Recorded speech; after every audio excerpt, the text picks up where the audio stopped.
bằng thương đau.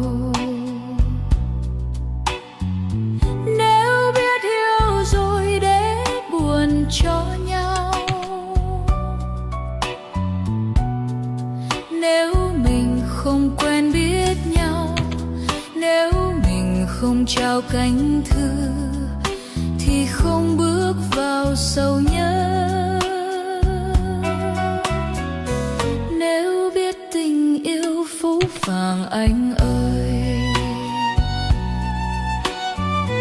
nếu biết yêu rồi để rồi chia phôi, nếu tình yêu hay chóng phai, nếu tình yêu hay vỡ